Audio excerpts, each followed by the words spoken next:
சினிமாவில் துணிச்சலாக நடிப்பவர்கள் அரசியலில் துணிச்சலாக செயல்பட மாட்டார்கள் என்ற சொல்லை உடைத்து காட்டியவர் கேப்டன் விஜயகாந்த். தமிழக அரசியலில் துணிச்சல் மிகுந்த அரசியல் கட்சி தலைவராக கேப்டன் விஜயகாந்த் அவர்கள் உருவெடுத்தார். கடந்த 2011ஆம் ஆண்டு சட்டப்பேரவைத் தேர்தலில் வெற்றி பெற்று எதிர்க்கட்சி தலைவராக கேப்டன் விஜயகாந்த் அவர்கள் தேர்வானார். அப்போது தமிழ்நாட்டின் முதலமைச்சராக ஜெயலலிதா அவர்கள் இருந்தார். இந்த நிலையில் சட்டசபை கூட்டத்தொடரில் பால் மற்றும் மின்சார கட்டண உயர்வு குறித்து தேமுதிக சட்டமன்ற உறுப்பினர்கள் கேள்வி எழுப்பினார்கள்.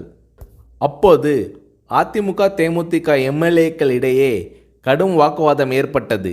இந்த நேரத்தில் ஆவேசமாக எழுந்து பேசிய கேப்டன் விஜயகாந்த் அவர்கள், கூட்டணி கட்சி என்றால் ஆளுங்கட்சிக்கு ஆதரவாக இருக்க வேண்டும் என்பது இல்லை, மக்கள் பிரச்சனை தான் எங்களுக்கு முக்கியம், அதை பற்றி தான் பேசுவோம் என்று கர்ஜித்தார் கேப்டன் விஜயகாந்த்.